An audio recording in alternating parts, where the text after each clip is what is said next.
Europa no estalló en guerra el 1 de septiembre de 1939. Algunos historiadores hablan de una guerra de 30 años, de 1914 a 1945, en la que la catástrofe original fue la Primera Guerra Mundial. Otros sostienen que la larga guerra, que empezó con el golpe de estado bolchevique de 1917, se prolongó como una especie de guerra civil europea, hasta 1945, e incluso algunos indican que esta no llegó a su fin hasta la caída del comunismo en 1989.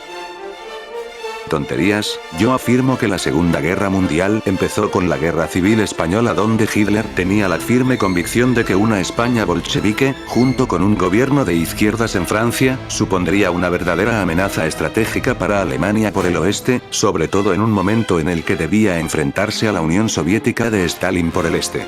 Una vez más, supo aprovecharse del pavor de las democracias a una guerra. Los británicos temían que el conflicto español pudiera derivar en otra conflagración europea, y el nuevo gobierno francés del Frente Popular tenía miedo de actuar solo. Todo ello permitió que los nacionales de Franco se aseguraran la victoria final gracias al flagrante apoyo militar de los alemanes, y que la Luftwaffe de Hermann Göring pudiera poner a prueba sus flamantes aparatos y experimentar nuevas tácticas. Si Francia, Inglaterra y Rusia hubieran plantado los cojones en España frente a Franco e Hitler, posiblemente hubieran evitado 60 millones de muertos unos pocos años más tarde.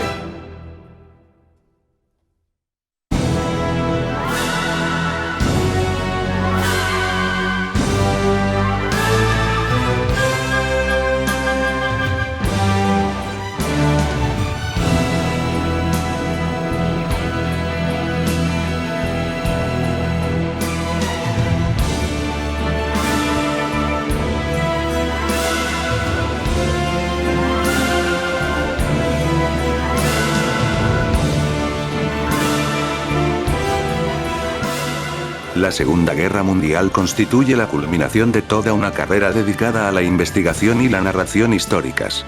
Armado con la erudición más actualizada, apoyándose en un descomunal trabajo de investigación en el que siguen prevaleciendo las cartas y los diarios de los combatientes, y desplegando sus asombrosos recursos narrativos, que le permiten casar los grandes acontecimientos con las anécdotas más reveladoras, Vibor nos muestra aquí el inmenso retablo de una guerra que se extendió desde el Atlántico Norte al Pacífico Sur, desde las nevadas estepas septentrionales a los áridos desiertos del norte de África, desde la jungla de Birmania hasta las fronteras de la Europa Oriental, desde los prisioneros del Gulag reclutados para los batallones de castigo hasta las indecibles crueldades de la guerra entre China y Japón.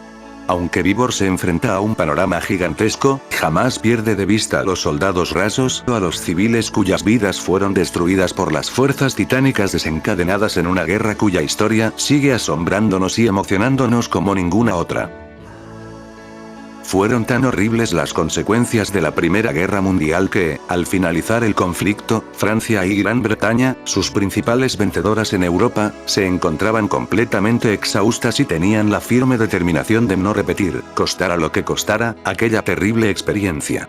Los estadounidenses, tras su contribución vital a la derrota de la Alemania imperial, querían desentenderse de lo que consideraban un viejo mundo corrupto y depravado.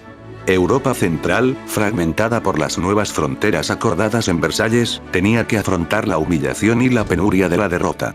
Con su orgullo herido, los oficiales del ejército austrohúngaro Kaiserlich und Königlich vivieron una especie de cuento de la Cenicienta, pero sin final feliz. Sus uniformes de cuento de hadas fueron sustituidos por ropas raídas propias de un desempleado. La amargura de tantos oficiales y soldados alemanes ante la derrota se intensificaba aún más al pensar que hasta julio de 1918 sus ejércitos no habían sido derrotados, lo que hacía parecer el repentino colapso de la nación totalmente inexplicable y siniestro. En su opinión, todos los amotinamientos y revueltas vividos en Alemania durante el otoño de 1918, que precipitaron la abdicación del Kaiser, habían sido provocados por bolcheviques judíos exclusivamente. Los agitadores de la izquierda habían desempeñado ciertamente un papel en todo ello, y en 1918-1919, los líderes revolucionarios alemanes más destacados habían sido judíos, pero las causas principales del descontento habían sido el agotamiento causado por la guerra y el hambre.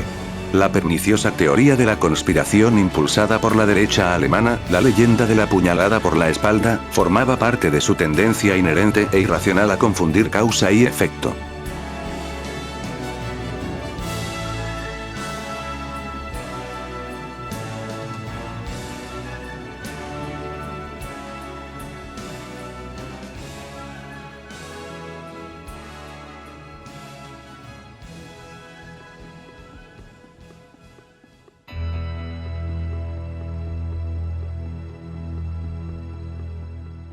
Quality ebook es un programa que permite generar de forma rápida y sencilla un libro electrónico en formato EPUB, MOBI, FB2, LRF o AZW. El ebook generado cumple rigurosamente el estándar y todas las recomendaciones, por lo que es compatible con todos los lectores electrónicos del mercado. Quality ebook está pensado para autores que desean publicar sus libros en formato electrónico. También es útil para lectores que deseen pasar su biblioteca a dicho formato. Los estudiantes y profesionales que deseen pasar sus notas al mismo, también encontrarán en Quality ebook un inestimable aliado.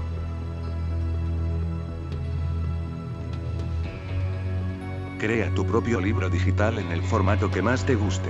EPUB, LRF, MOBI, AZW, FB2.